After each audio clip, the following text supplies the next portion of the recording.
कल हमने जो पढ़ा था उसी से आगे हम चलेंगे। हमने कल परावैद्युत पदार्थ के बारे में पढ़ा था। मैंने आपको बताया था परावैद्युत पदार्थ जो है वो एक प्रकार से कुचालक पदार्थ ही है, और ऐसे कुचालक पदार्थ हैं जो विद्युत क्षेत्र की अनुपस्थिति में सामान्य कुचालक की भांति व्यवहार करते हैं, लेकिन जब विद्युत क्षेत्र उपस्थित होता है तो ऐसी स्थिति में, विद्युत क्षेत्र जब उपस्थित होता है तो उस स्थिति में ये विद्युत प्रभाव प्रदर्शित करते हैं। ऐसे कुचालकों को हम परावैद्युत पदार्थ कहते हैं। ये परावैद्युत पदार्थों के कुछ उदाहरण भी हमने दिए थे। इन उदाहरणों में हमने सबसे पहला उदाहरण जो लिया था वो एबेनॉइट का था, मोम का था, अभ्रक का था। तो ये कुछ ऐसे कुचालक पदार्थ थे जिन्हें परावैद्युत पदार्थ कहा जाता है। हम कल की चर्चा को आगे बढ़ाएंगे, लेकिन थोड़ा सा कल जो हमने पढ़ा था उसी को रिवाइज करते हुए आगे बढ़ेंगे।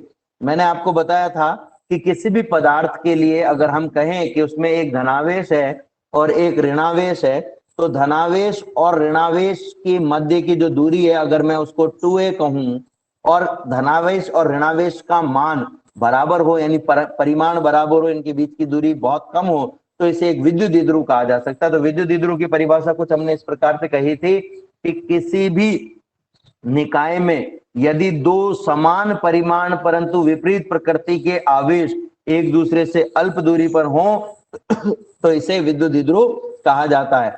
ऐसे विद्युत द्विध्रुव जो होते हैं उनके लिए एक राशि परिभाषित की जाती है जिसे हम कहते हैं विद्युत द्विध्रुव आघूर्ण, जिसका मान होता है Q इंटू 2a, जहां पर 2a क्या है, दोनों आवेशों के बीच की दूरी है।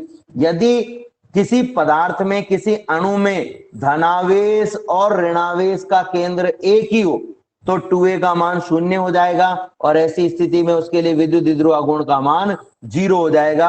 आप चित्र में भी यहाँ पर देख सकते हो, ये हमें यहाँ पर बताया गया है, ये सेकंड वाले चित्र में बताया गया है। लेकिन किसी पदार्थ में यदि 2a का मान 0 नहीं हो, यानी धनावेश और ऋणावेश का जो केंद्र है वो संपाती नहीं होकर के अलग अलग हो, तो ऐसी स्थिति में ऐसे पदार्थों को हम क्या कह सकते हैं, ऐसे पदार्थों को हम कह सकते हैं ध्रुवी पदार्थ, क्योंकि उन पदार्थों के लिए जो P का मान होता है वो 0 नहीं होता है। एक पदार्थ तो वे हुए जिनमें धनावेश और ऋणावेश का केंद्र संपाती है।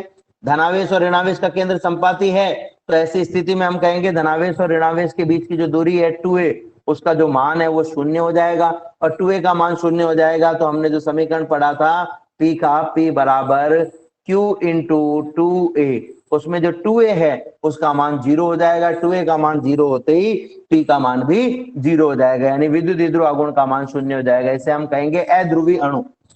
दूसरे प्रकार के अणु वे हैं जिनमें धनावेश और ऋणावेश का केंद्र एक जगह नहीं होकर के, संपाती नहीं होकर के अलग अलग है।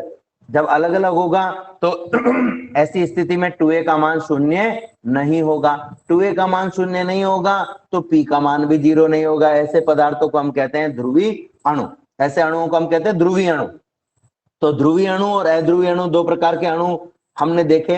अब इससे आगे हम चलें, ये हम पढ़ चुके थे, परावैद्युत पदार्थ के बारे में भी हम पढ़ चुके थे। उसी के बारे में मैं आपको बता रहा था कि परावैद्युत पदार्थ दो प्रकार के होते हैं, ध्रुवी परावैद्युत पदार्थ और अध्रुवी परावैद्युत पदार्थ। ध्रुवी परावैद्युत पदार्थ और अध्रुवी परावैद्युत पदार्थ। ध्रुवी परावैद्युत पदार्थ क्या कौन से हैं? वे पदार्थ, ध्यान से सुनिएगा, वे पदार्थ जिनमें जो ध्रुवी अणुओं से मिलकर के बने होते हैं, वे पदार्थ जो ध्रुवी अणुओं से मिलकर के बने होते हैं उन्हें ध्रुवी परावैद्युत पदार्थ कहते हैं। अब इनका विशेष गुण क्या है? हमने देखा था ध्रुवी अणुओं में जो प्रत्येक अणु है उसमें धनावेश और ऋणावेश का केंद्र एक जगह नहीं होकर के अलग अलग होता है, और धनावेश और ऋणावेश का केंद्र अलग अलग होगा तो प्रत्येक अणु के लिए P बराबर Q इंटू 2a का मान। बच्चों जो मैं प्रश्न पूछ रहा हूं उस प्रश्न का उत्तर दीजिएगा। Q इंटू 2a का जो मान है वो 0 होगा या नहीं? नहीं होगा। नहीं होगा। 0 नहीं होगा। वेरी गुड, बहुत अच्छे, आप दोनों बहुत एक अच्छे मान ध्यान होते से तो सुन 0 रहे होता। हैं। वेरी गुड, बहुत सही आंसर दिया आपने, मतलब आप बहुत ध्यान से सुन रहे हैं। तो प्रत्येक अणु के लिए विद्युत द्विध्रुव आघूर्ण का मान 0 नहीं होगा, यानी कि हम ये कहेंगे कि ध्रुवी परावैद्युत पदार्थ एक ऐसा परावैद्युत पदार्थ है जिसमें प्रत्येक अणु का विद्युत द्विध्रुव आघूर्ण अशून्य होता है, शून्य नहीं होता। अशून्य होना या शून्य नहीं होना एक ही बात है। लेकिन बाह्य विद्युत क्षेत्र की अनुपस्थिति में, जैसे आप इस चित्र में देख रहे होंगे, चित्र संख्या 1 में, पहले चित्र में देख रहे होंगे, जो अणु है वो अनियमित रूप से अभिविन्यासित होते हैं।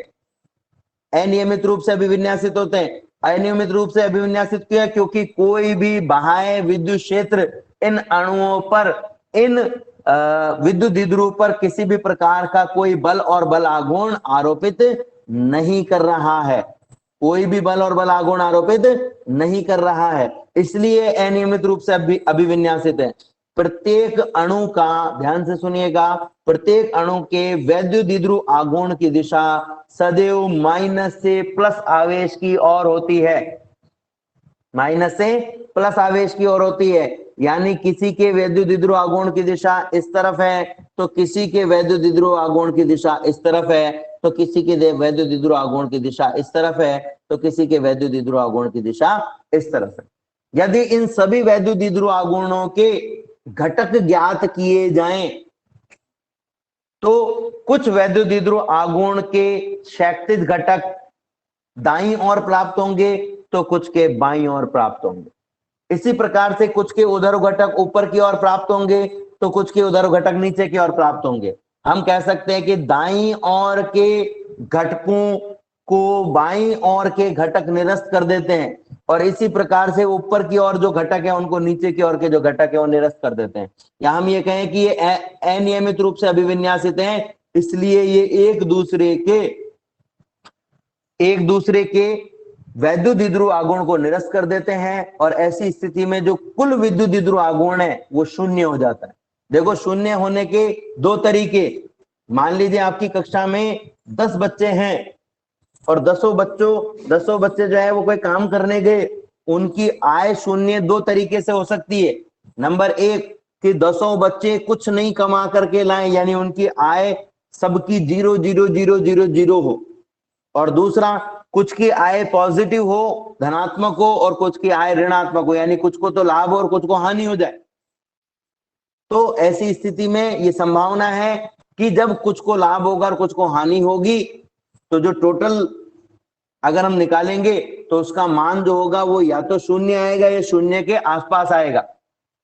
ठीक है, ये कब हम मान सकते हैं? जब संख्या बहुत ज्यादा हो, और किसी भी पदार्थ में अणुओं और परमाणुओं की संख्या अत्यधिक होती है।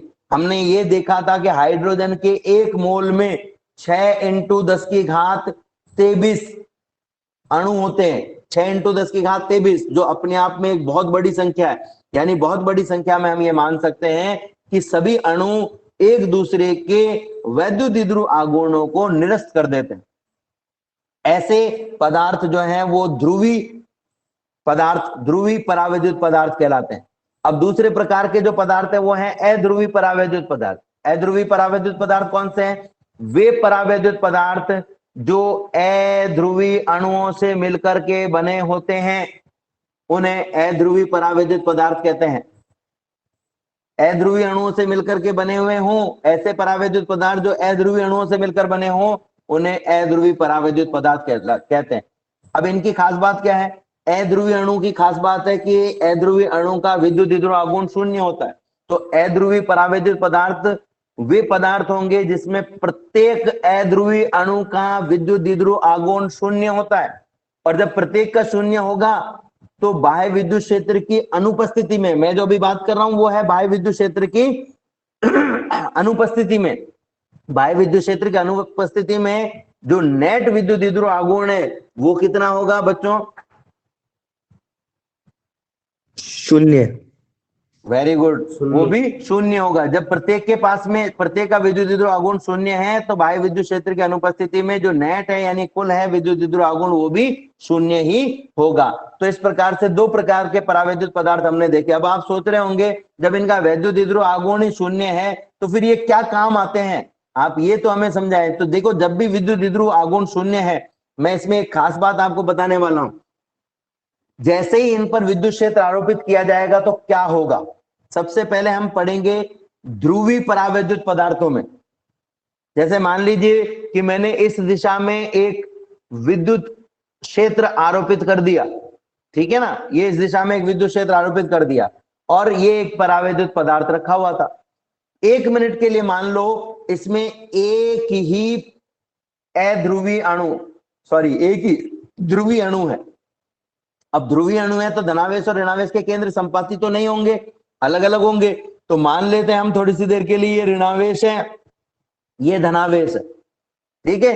इन दोनों को मैं मिला देता हूं। आप सब जानते हैं कि ऐसा निकाय जिसमें धनावेश और ऋणावेश के मान समान हो और एक दूसरे से अल्प दूरी पर हो, उसे हम विद्युत द्विध्रुव कहते हैं। तो ये जो ध्रुवीय अणु है ये एक छोटे विद्युत द्विध्रुव की भांति कार्य करता है। अब क्या होगा, ये विद्युत क्षेत्र जो हमने बाहर से लगाया है, ये विद्युत क्षेत्र धनावेश पर भी बल लगाएगा और ऋणावेश पर भी बल लगाएगा। धनावेश पर विद्युत क्षेत्र अपनी दिशा में बल लगाता है और ऋणावेश पर विद्युत क्षेत्र अपने विपरीत दिशा में बल लगाता है। शिशुपाल मेरे प्रश्न का उत्तर दे। ये जो चित्र आपको दिखाई दे रहा है, जो मैंने अभी लाल रंग से बनाया है, लाल पेन से बनाया है, इसमें जो धनावेश है उस धनावेश पर आपकी मोबाइल की स्क्रीन के अकॉर्डिंग किस दिशा में बल लगेगा, दाईं ओर, बाईं ओर, ऊपर की ओर या नीचे की ओर? शिशुपाल मुझे सुन रहे हो? शिशुपाल के अलावा कोई और? हाँ बोलो शिशुपाल बेटा। जो धनात्मक आवेश है, जो ऊपर की ओर धनात्मक आवेश है, इस पर इस विद्युत क्षेत्र के कारण किस दिशा में बल लगेगा? सर दाईं ओर। दाईं ओर, वेरी गुड। दाईं ओर यानी कि राइट साइड में, यानी विद्युत क्षेत्र की दिशा में। तो ये धनावेश पर बल लगेगा और इसी प्रकार से ऋणावेश पर बाईं ओर, इस स्क्रीन के हिसाब से हम बात कर रहे हैं, बाईं ओर बल कार्य करेगा। अब देखो धनावेश और ऋणावेश दोनों का मान बराबर है और अगर विद्युत क्षेत्र का मान बराबर हो तो धनावेश पर लगने वाला बल हो गया Q इंटू ई और ऋणावेश पर लगने वाला बल ये भी हो गया Q इंटू ई। अब दोनों में Q का मान बराबर है और E का मान भी बराबर है, क्योंकि किसी भी विद्युत द्विध्रुव में धनावेश और ऋणावेश का मान बराबर होता है। साथ ही हमने एक समान विद्युत क्षेत्र आरोपित किया है, तो जितना धनावेश पर विद्युत क्षेत्र लग रहा है उतना ऋणावेश पर। इसका मतलब दोनों पर लगने वाले बल क्या हैं? बराबर हैं। और दोनों पर लगने वाले बल बराबर हैं। इसके साथ साथ आप इस चित्र को अगर ध्यान से देखेंगे तो हमें क्लियरली दिखाई दे रहा है कि धनावेश पर दाईं ओर बल लग रहा है, ऋणावेश पर बाईं ओर बल लग रहा है, दोनों पर Q इंटू ई यानी बराबर बल लग रहा है। तो हम कह सकते हैं कि दोनों आवेशों पर लगने वाले बल परिमाण में समान है, दिशा में एक दूसरे के विपरीत हैं, इसलिए एक दूसरे को निरस्त कर देंगे। हम ये देख रहे हैं कि जब भी किसी ध्रुवीय परावैद्युत पदार्थ पर विद्युत क्षेत्र आरोपित किया जाएगा तब क्या होगा? तो जो कुल बल है वो तो शून्य हो गया, लेकिन आप देखोगे कि इन बलों की क्रिया रेखाएं इस प्रकार से हैं। अगर मैं इस विद्युत द्विध्रुव को एक लकड़ी मानता और ये जो बल हमने लगाए हैं धनावेश और ऋणावेश पर, इन्हें दो धक्का देने वाले व्यक्ति मानता, तो क्या इन दोनों के धक्का देने से इस लकड़ी पर कोई फर्क पड़ता? आप देख करके बताएं, सोच करके बताएं कि ये जो बीच में विद्युत द्विध्रुव है, इसको मैं थोड़ा अलग रंग भी दे देता हूं, अलग रंग देता हूं। ये जो मैं नीला रंग मैंने बनाया है, ये बीच में, ये तो विद्युत द्विध्रुव है।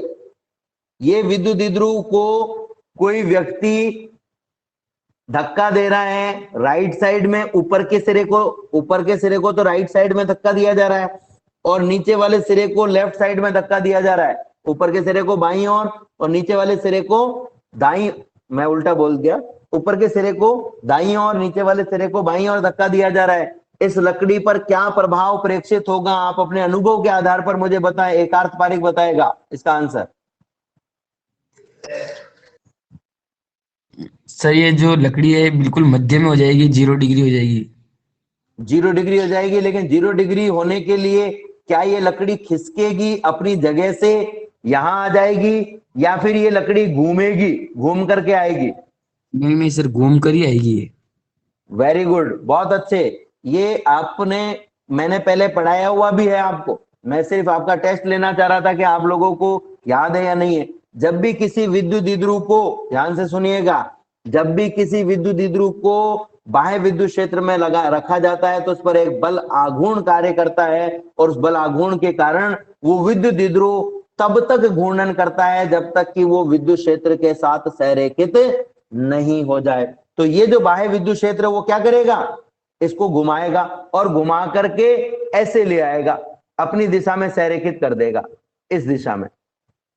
जैसे ही विद्युत द्विध्रुव अब इसकी दिशा में संरेखित हो गया, मैं इसको मिटा करके बना रहा हूं, ये विद्युत द्विध्रुव यूं आ गया, देखो ये यूं हो गया। यूं होते ही ये प्लस आवेश है माइनस आवेश है, बल की दिशाएं चेंज नहीं होती हैं क्योंकि विद्युत क्षेत्र की दिशा चेंज नहीं हो रही है, तो बल की दिशा अभी भी यही है, विद्युत क्षेत्र की दिशा अभी भी यही है। बल की दिशा सॉरी ये प्लस आवेश पर बल की दिशा अभी भी दाईं ओर है, माइनस आवेश पर बल की दिशा अभी भी बाईं ओर है। क्या अब इस स्थिति में जब ये क्षैतिज अवस्था में आ गया है, ये बल इसे घुमा पाएंगे? हम कहेंगे अब ये इसे घुमा नहीं पाएंगे, घूर्णन नहीं करा पाएंगे। यानी ये घूर्णन केवल कब तक होता है, जब तक कि विद्युत द्विध्रुव विद्युत क्षेत्र के साथ संरेखित न हो जाए। विद्युत द्विध्रुव विद्युत क्षेत्र के साथ संरेखित न हो जाए तब तक ही ये बल कार्य करेगा। तो ये तो मैंने एक अणु के लिए बताया, लेकिन इसमें तो ऐसे हजारों अणु हैं, और वो हजारों अणुओं पर अगर विद्युत क्षेत्र आरोपित होगा तो हजारों अणुओं पर ही एक बलाघूर्ण कार्य करेगा। मेरी बात समझ में आई या नहीं आई? कोई ऐसा छात्र जिसे मेरी बात समझ में नहीं आई हो, फिर से समझ लो बेटा, फिर से समझ लो।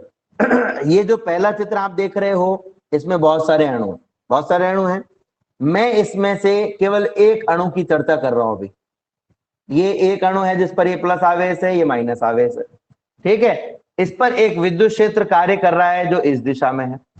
विद्युत क्षेत्र के कारण धनात्मक आवेश पर विद्युत क्षेत्र की दिशा में और ऋणात्मक आवेश पर विद्युत क्षेत्र के विपरीत दिशा में बल कार्य करता है। जब भी किसी विद्युत द्विध्रुव को, ध्रुवीय अणु एक छोटे विद्युत द्विध्रुव की तरह कार्य करता है, जब भी किसी विद्युत द्विध्रुव को विद्युत क्षेत्र में रखा जाता है तो धनावेश और ऋणावेश पर लगने वाले बल परिमाण में समान परंतु दिशा में एक दूसरे के विपरीत होते हैं, इसलिए एक दूसरे को निरस्त कर देते हैं। तो टोटल बल तो 0 हो जाता है, लेकिन इनकी दिशाएं इस प्रकार से होती है कि इसे घूर्णन कराने का प्रयास करते हैं, और तब तक घूर्णन कराते हैं जब तक कि ये विद्युत क्षेत्र की दिशा में नहीं आ जाए।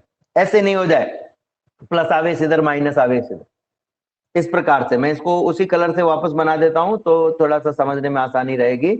ये प्लस आवेश इधर और माइनस आवेश इस तरीके से संरेखित नहीं हो जाए। तो ये जो बाह्य विद्युत क्षेत्र है वो क्या करेगा, इस विद्युत द्विध्रुव को अपनी दिशा में संरेखित कर लेगा। अब अपनी दिशा में संरेखित करने का मतलब क्या है, विद्युत क्षेत्र की दिशा ये है, विद्युत द्विध्रुव आघूर्ण की दिशा भी यही होनी चाहिए। अब आप देखो इस अणु में विद्युत द्विध्रुव आघूर्ण की दिशा माइनस से प्लस की ओर होती है, तो उस हिसाब से विद्युत द्विध्रुव आघूर्ण की दिशा अब क्या हो गई है, विद्युत द्विध्रुव आघूर्ण की दिशा हो गई है अब दाईं ओर, और विद्युत क्षेत्र की दिशा भी किस तरफ थी, दाईं ओर। तो ऐसा एक अणु के साथ तो होगा नहीं, विद्युत क्षेत्र तो सभी अणुओं पर लग रहा है, तो क्या ये सभी अणु इसी तरीके से कार्य करेंगे? हम कहेंगे बिल्कुल इसी तरीके से काम करेंगे, इसी तरीके से उन पर बल लगेगा। यानी जैसे ही हम बाह्य विद्युत क्षेत्र लगाएंगे, ध्यान से समझिएगा मेरी बात को, जैसे ही हम बाह्य विद्युत क्षेत्र लगाएंगे, इस ध्रुवीय पदार्थ में जितने भी अनियमित रूप से अभिविन्यासित अणु वो सारे के एक ही दिशा में संरेखित हो जाएंगे, यानी नियमित अभिविन्यासित हो जाएंगे। अब इसका फायदा मैं उदाहरण ले रहा हूं कि यहां पर जैसे मैंने एक तरीके से आप देखोगे 18 अणु बनाए हुए, मैं केवल 6 अणु बना करके उस चीज को समझाने का प्रयास करूंगा। ये पहला अणु है, ये दूसरा अणु है, ये तीसरा अणु है, ये चौथा, पांचवा, छठा। क्या आपको ये नीले रंग से जो मैंने अणु बनाए वो दिखाई दे रहे हैं बच्चों? दिखाई दे रहे हैं क्या? ठीक है। तो ये जैसे हमने देखा, जैसे हमने विद्युत क्षेत्र आरोपित किया, विद्युत क्षेत्र आरोपित करने पर सारे अणु क्या हो गए, विद्युत क्षेत्र की दिशा में संरेखित हो गए। अब मैं पहले अणु के द्विध्रुव आघूर्ण की दिशा देखता हूं। पहले द्विध्रुव आघूर्ण की दिशा किधर है, और यानी कि दाईं ओर, दूसरे अणु की भी दाईं ओर, तीसरे अणु की भी दाईं ओर, चौथे अणु की भी दाईं ओर, पांचवें अणु की भी दाईं ओर, छठे अणु की भी दाईं ओर। क्या अब ये एक दूसरे के विद्युत द्विध्रुव आघूर्ण को निरस्त कर सकते हैं? नहीं कर सकते।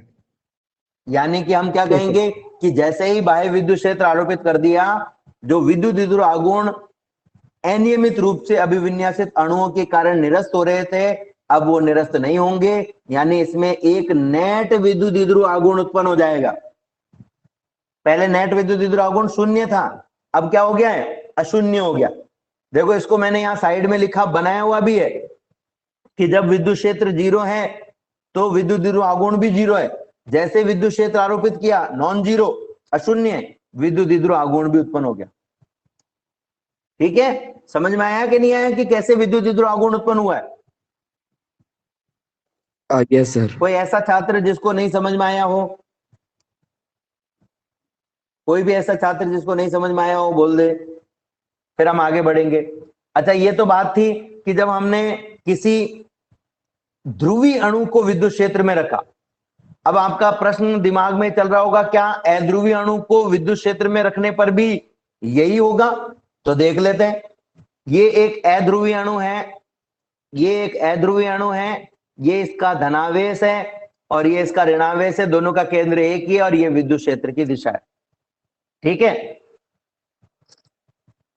देखो जब एक विद्युत द्विध्रुव होता है तो उस पर धनावेश पर जो बल लगता है और ऋणावेश पर जो बल लगता है वो दोनों अलग अलग सिरों पर लगता है, और अलग अलग सिरों पर लगने के कारण ये इसको घूर्णन कराने का प्रयास करते हैं, इस पर एक बल आघूर्ण लगता है।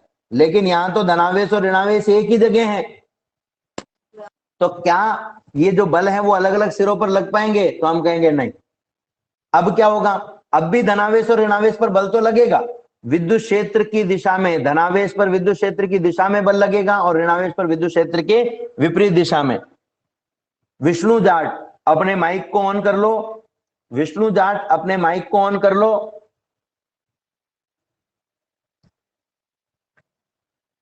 और मेरे प्रश्न का उत्तर दीजिए देना। विष्णु जाट मुझे सुन रहे हो? रिप्लाई करो बेटा, विष्णु जाट रिप्लाई करो। विष्णु के अलावा एक और कोई, एकार्थ को छोड़ करके, शिशुपाल को छोड़ करके, रामकिशन धाकड़। Yes sir. चलो गणेश धोबी से बात करते हैं, गणेश धोबी माइक पे, गणेश धोबी से ही बात कर लेते हैं।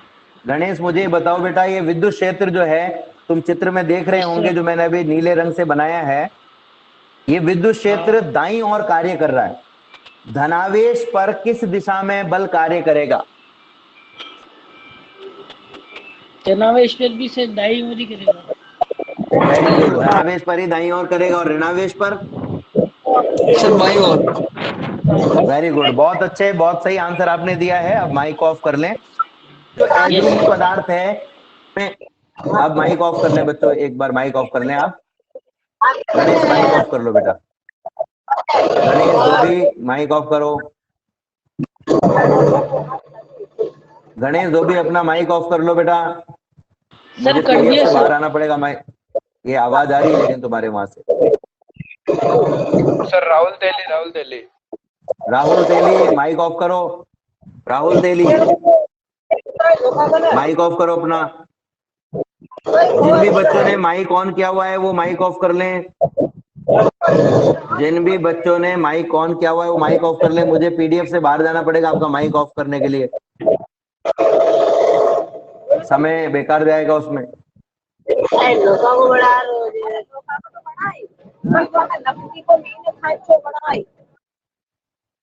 ठीक है, चलो वापस हम अपनी बात पर आ जाते हैं। जो बात मैं कह रहा था, तो मैं बात कर रहा था विद्युत क्षेत्र की। तो विद्युत क्षेत्र की दिशा में धनावेश पर बल कार्य करेगा, यानी धनावेश पर तो दाईं ओर बल कार्य करेगा और ऋणावेश पर बल बाईं ओर कार्य करेगा। जब धनावेश और ऋणावेश पर एक दूसरे के विपरीत दिशा में बल कार्य करेंगे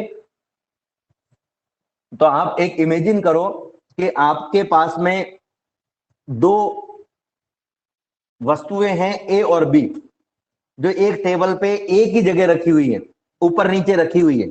ठीक है, अब आप ये इमेजिन कीजिए कि ए वस्तु को एक तरफ खींचा जा रहा है और दूसरी जो वस्तु है बी वस्तु, उसे उसके विपरीत दिशा में खींचा जा रहा है। ए वस्तु को एक तरफ और बी वस्तु को उसके विपरीत दिशा में। तो क्या अब भी वो वस्तुएं एक ही जगह पर रहेंगी या दूर हट जाएंगी एक दूसरे से?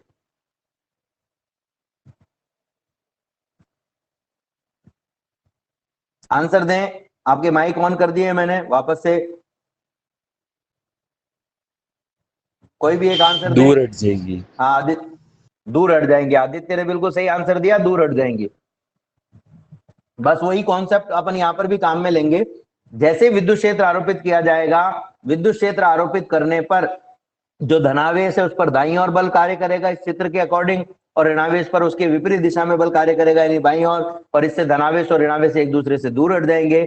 हम ये कह सकते हैं जो पहले धनावेश और ऋणावेश का केंद्र संपाती था वो अब संपाती नहीं रहेगा। अब जब पहले संपाती था तो उसका क्या नुकसान हो रहा था? तो हम कहेंगे भी पहले जब ये संपाती था तो प्रत्येक अणु के लिए P बराबर Q इंटू 2a से 2a का मान 0 आ रहा था, और इसलिए प्रत्येक अणु के लिए P का मान 0 आ रहा था। प्रत्येक अणु के लिए P का मान 0 था, इसलिए टोटल P का मान भी 0 था। पर अब क्या हुआ है कि धनावेश और ऋणावेश एक दूसरे से दूर हट गए हैं, इसलिए प्रत्येक अणु के लिए P का मान 0 नहीं है, इसलिए टोटल जो P का मान है वो भी 0 नहीं है। तो हमने देखा कि जब किसी ध्रुवीय अणु को, ध्यान से सुनिएगा, फिर से मैं बोल रहा हूं, पीछे ले चल रहा हूं आपको थोड़ा सा, जब भी किसी ध्रुवीय पदार्थ को बाह्य विद्युत क्षेत्र से बाहर रखा जाता है तो इसके सभी अणु अनियमित रूप से अभिविन्यासित होते हैं। इससे प्रत्येक अणु का विद्युत द्विध्रुव आघूर्ण तो अशून्य होता है, लेकिन नेट विद्युत द्विध्रुव आघूर्ण जो होता है वो शून्य होता है।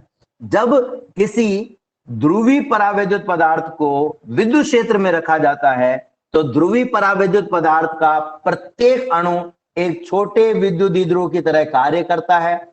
बाह्य विद्युत क्षेत्र में रखे जाने पर इस विद्युत द्विध्रुव पर एक बल आघूर्ण कार्य करने लगता है,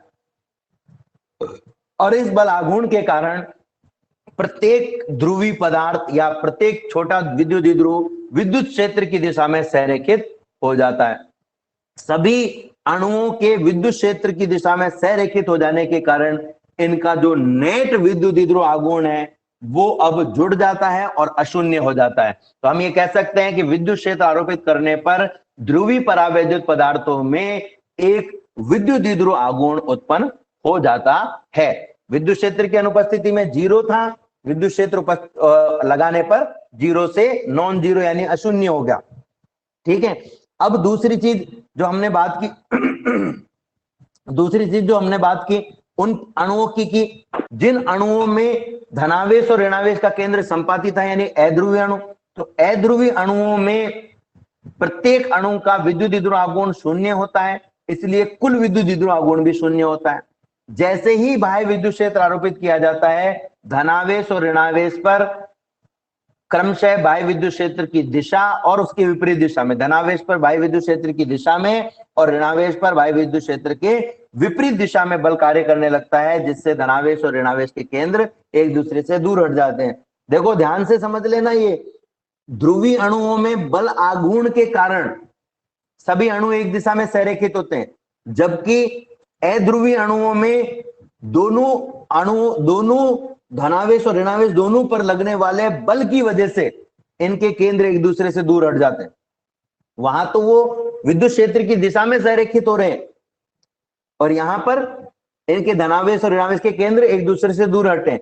इस वजह से प्रत्येक अणु में एक अशून्य विद्युत द्विध्रुव आघूर्ण उत्पन्न हो जाता है, और चूंकि सभी अणु एक ही दिशा में हैं, एक ही दिशा में संरेखित है, इसलिए इनका कुल विद्युत द्विध्रुव आघूर्ण या नेट विद्युत द्विध्रुव आघूर्ण जुड़ जाता है और हमें एक अशून्य विद्युत द्विध्रुव आघूर्ण प्राप्त हो जाता है। तो हमने दो तरह के अणुओं के बारे में देखा, दो तरह के परावैद्युत पदार्थों के बारे में देखा, एक ध्रुवीय परावैद्युत पदार्थ के बारे में, एक अध्रुवीय परावैद्युत पदार्थ के बारे में। इन दोनों में ही हमने देखा अलग अलग तरीके से ही सही, लेकिन जैसे ही बाह्य विद्युत क्षेत्र आरोपित किया जाता है इनमें एक अशून्य विद्युत द्विध्रुव आघूर्ण उत्पन्न हो जाता है। तो ये दो उदाहरण हमने देखे, तब इसी को हम आगे बढ़ाएंगे, ध्यान से समझना। नई राशि हम पढ़ने वाले हैं ध्रुवण सदिश, नई राशि हम पढ़ने वाले हैं ध्रुवण सदिश। अब ध्रुवण सदिश की जो परिभाषा है वो जो हमने पिछला पढ़ा है उसी से समझ में आएगी। देखो बच्चों, इमेजिन करो कि आप एक कक्षा में 40 बच्चे बैठे हुए हो, ठीक है, आप एक कक्षा में 40 बच्चे बैठे हुए हो, आपके मुंह की जो दिशा है, ठीक है, आपके मुंह की जो दिशा है वही विद्युत द्विध्रुव की दिशा है। बाह्य विद्युत क्षेत्र उस कक्षा में आता है, यानी मान लो मैं ही आता हूं और मैं आपको इंस्ट्रक्शन देता हूं, यानी मैं आप पर एक प्रकार से बल आघूर्ण लगा रहा हूं। कब मैं बल लगा रहा हूं और कब मैं बल आघूर्ण लगा रहा हूं, ध्यान से समझना मेरी बात को। मैं आप पर एक बल लगाता हूं और मैं आपको कहता हूं कि सभी बच्चे इधर उधर नहीं देख करके बोर्ड की ओर देखें। तो जो लेफ्ट में देख रहा था, जो राइट में देख रहा था, जो पीछे देख रहा था, जो ऊपर देख रहा था, जो नीचे देख रहा था, वो सभी अपने चेहरे को, अपने शरीर को घुमाकर बोर्ड की दिशा में ले आते हैं। वो सभी अपने चेहरे को घुमाकर कहां ले आते हैं? बोर्ड की दिशा में ले आते हैं, ठीक है, बोर्ड की दिशा में ले आते हैं। इस वजह से सभी के जो देखने की दिशा है वो एक ही हो जाती है। अब अगर मैं आपको विद्युत द्विध्रुव मानूं तो मैं कहूंगा कि सभी के विद्युत द्विध्रुव की दिशा एक ही हो जाती है। अब मुझे ये बताओ कि आप में से 40 बच्चों में से कितने ज्यादा बच्चे बोर्ड पर देखेंगे, बोर्ड की ओर देखेंगे, ये किस किस बात पर निर्भर करता है, और सबसे ज्यादा किस बात पर निर्भर करता है? तो मैं कहूंगा कि सबसे सर सबसे ज्यादा तो ये है ना, आप पर मेरे प्रभाव पर निर्भर करेगा। नंबर 1 बात कि आप मेरी कितनी बात मानते हो। नंबर 2 बात, आप में कितनी फ्लेक्सिबिलिटी है घूमने की, यानी कि मैं आपको कितना घुमा पा रहा हूं। नंबर 3 बात, मेरी आवाज आप तक कितनी पहुंच रही है। मान लो 40वें बच्चे तक मेरी आवाज ही नहीं पहुंच रही। अब इन तीनों को अपन विद्युत क्षेत्र से जोड़ते हैं। देखो, नंबर 1 बात, विद्युत क्षेत्र कितना पावरफुल है। नंबर 2 बात, विद्युत क्षेत्र की पहुंच कौन से अणु तक है। और नंबर 3 बात कि आपको विद्युत क्षेत्र की दिशा में आने से कोई रोक तो नहीं रहा है, यानी आपकी फ्लेक्सिबिलिटी विद्युत क्षेत्र की दिशा में सबसे ज्यादा है या सबसे कम है। तो ये 3 चीजें, यानी मैं ये कह सकता हूं कि जैसे ही बाह्य विद्युत क्षेत्र आरोपित किया जाएगा तो वे पदार्थ जो ध्रुवीय अणुओं से मिलकर बने हुए थे उनका भी विद्युत द्विध्रुव आघूर्ण 0 था बाह्य विद्युत क्षेत्र आरोपित करने से पहले, और वे पदार्थ जो अध्रुवीय अणुओं से मिलकर बने हुए थे उनका भी विद्युत द्विध्रुव आघूर्ण 0 था। जैसे ही बाह्य विद्युत क्षेत्र आरोपित किया तो ध्रुवीय अणु तो विद्युत क्षेत्र की दिशा में संरेखित हो गए, और अध्रुवीय अणुओं में धनावेश और ऋणावेश का केंद्र अलग अलग हो गया। 2 तरीके से विद्युत द्विध्रुव आघूर्ण उत्पन्न हुआ है। ध्रुवीय अणु तो क्या थे, उनमें पहले से विद्युत द्विध्रुव आघूर्ण था, लेकिन वो एक दूसरे के विद्युत द्विध्रुव आघूर्ण को निरस्त कर रहे थे, अनियमित रूप से अभिविन्यासित थे, उनको नियमित किया इस विद्युत क्षेत्र ने, लेकिन एक विद्युत द्विध्रुव आघूर्ण उत्पन्न तो किया है। दूसरे जो अणु थे वो थे अध्रुवीय अणु, जिनमें धनावेश और ऋणावेश का केंद्र संपाती था, प्रत्येक का विद्युत द्विध्रुव आघूर्ण 0 था। जैसे बाह्य विद्युत क्षेत्र आरोपित किया, जो धनावेश और ऋणावेश का केंद्र है वो दूर हट गया, यानी प्रत्येक पदार्थ में एक विद्युत द्विध्रुव आघूर्ण उत्पन्न हुआ है। यानी हम ये कह सकते हैं कि बाह्य विद्युत क्षेत्र चाहे ध्रुवीय अणु हो और चाहे अध्रुवीय अणु से मिलकर के बना हुआ परावैद्युत पदार्थ हो, दोनों में ही एक नेट विद्युत द्विध्रुव आघूर्ण उत्पन्न करने में मदद करता है। बाह्य विद्युत क्षेत्र ध्रुवी परावैद्युत पदार्थों और अध्रुवी परावैद्युत पदार्थ दोनों में ही एक नेट विद्युत द्विध्रुव उत्पन्न करने में, विद्युत द्विध्रुव आघूर्ण उत्पन्न करने में मदद करता है। और इसी राशि को कि ये कितनी मदद कर रहा है, एक नए नाम से हम देखेंगे, वो है ध्रुवण सदिश यानी पोलराइजेशन वेक्टर। ध्यान से सुनिएगा, परावैद्युत पदार्थ को जब भी बाह्य विद्युत क्षेत्र में रखा जाए तो एकांक आयतन में उत्पन्न विद्युत द्विध्रुव आघूर्ण ध्रुवण सदिश कहलाता है। एकांक आयतन में, यानी एकांक आयतन में जितने अणु हैं उन अणुओं में टोटल जितना विद्युत द्विध्रुव आघूर्ण उत्पन्न हो रहा है उसको हम कहेंगे ध्रुवण सदिश। अब आप सोच रहे होंगे एकांक आयतन लेने का मतलब क्या है। मैं आपको एक उदाहरण ले रहा हूं, उस उदाहरण को का आंसर आप दीजिएगा। एक कक्षा में एक अध्यापक गए, अध्यापक नंबर 1, और दूसरी कक्षा में अध्यापक नंबर 2 गए। दोनों ने इंस्ट्रक्शन दिए बच्चों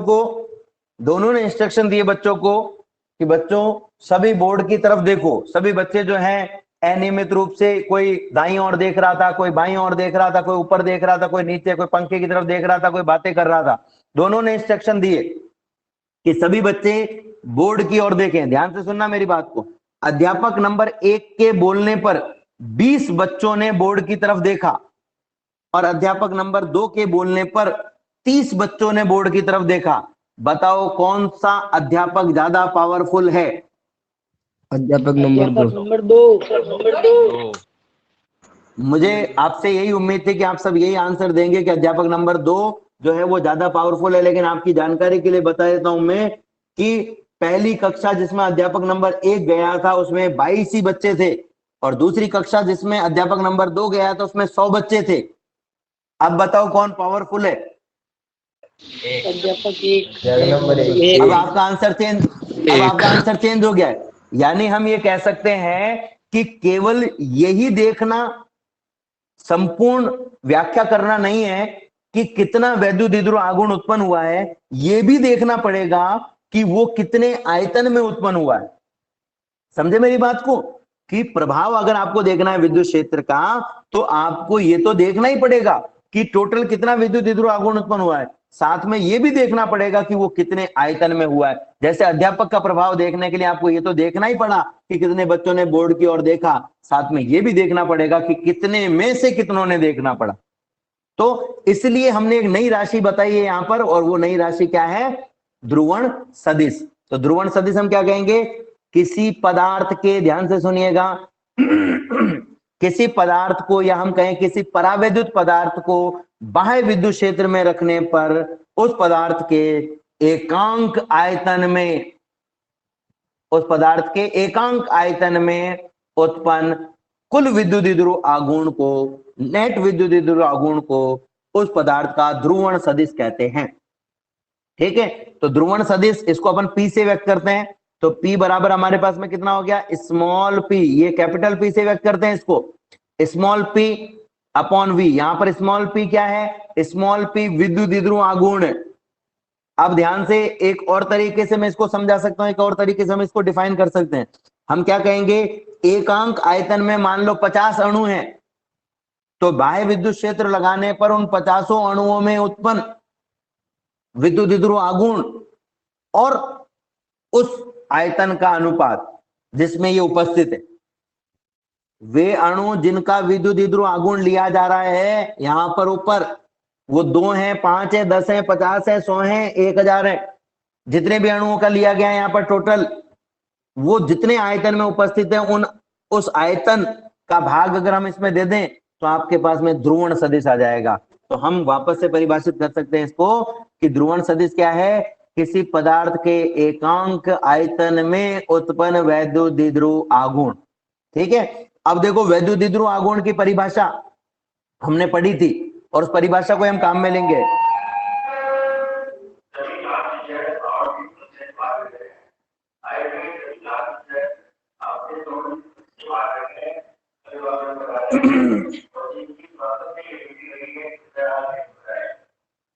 तो अगर हम बात करें, मान लीजिए ये हमारे पास में परावैद्युत पदार्थ है, ये परावैद्युत पदार्थ में इस तरीके से विद्युत उत्पन्न हो चुके हैं।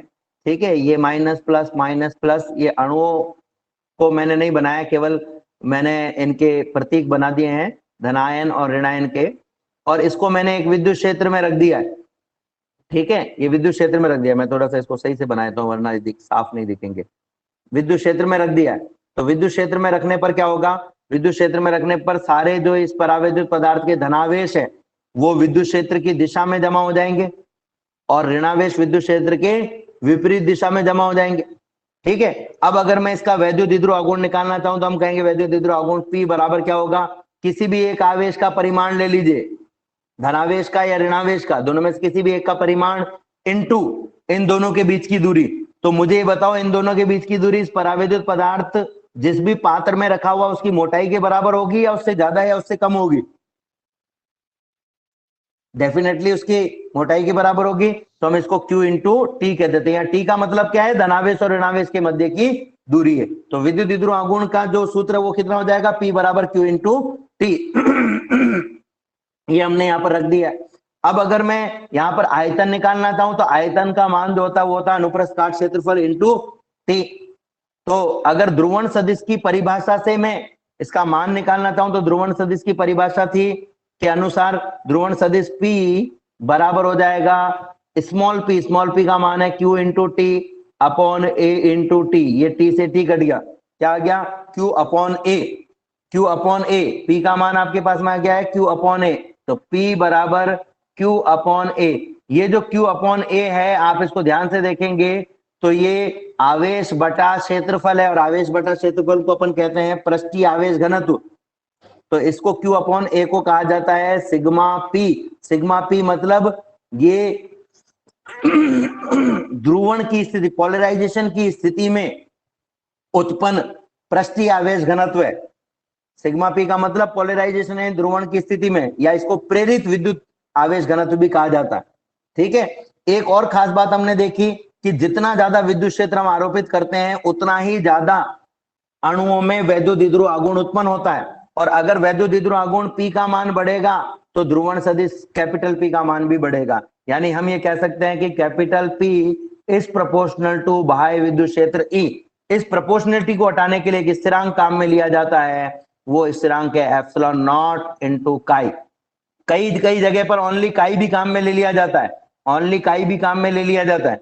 ये जो काई है इसको अपन कहते हैं वैद्युत प्रवृत्ति, इसको अपन क्या कहते हैं, वैद्युत प्रवृत्ति कहते हैं। जो ध्रुवण सदिश की दिशा होती है, लास्ट इस आज का जो टॉपिक है उसमें हम लास्ट चीज पढ़ रहे हैं, ध्रुवण सदिश की दिशा हमेशा जो बाह्य विद्युत द्विध्रुव आघूर्ण उत्पन्न होगा उसकी दिशा में होगी। यानी विद्युत द्विध्रुव आघूर्ण की दिशा और ध्रुवण सदिश की दिशा एक ही होती है। अब देखो हमने ध्रुवण सदिश का फॉर्मूला देखा है, P बराबर Q अपॉन A। तो इसका मात्रक क्या होगा, Q का मात्रक होता है कूलाम और A का मात्रक मीटर स्क्वायर, तो इसका मात्रक होगा कूलाम अपॉन मीटर स्क्वायर। अगर मैं यहां पर आवेश की बात करूं तो आवेश Q अपॉन हमने लिया है A। Q का जो मात्रक है वो हमने अभी लिया कूलाम, कूलाम की जगह आप एम्पेयर इंटू सेकेंड भी ले सकते हो। ठीक है, अपॉन जो A है ये क्षेत्रफल है तो इसके लिए हो गया मीटर स्क्वायर। अब अगर मैं विमा निकालना चाहूं तो मीटर स्क्वायर को ऊपर ले जाओगे तो जाएगा मीटर की घात -2 सेकेंड इंटू एम्पेयर, यानी विमा हो गई L की घात -2 T इंटू A। M नहीं है तो M की घात 0 लगा दो, तो ये इसकी विमा हो गई। तो विमा भी हम निकाल सकते हैं, ये विमा हमने यहाँ निकाली हुई आप देख सकते हैं, विमा भी आप निकाल सकते हो और आप यहाँ पर इसकी मात्रक भी ज्ञात कर सकते हो।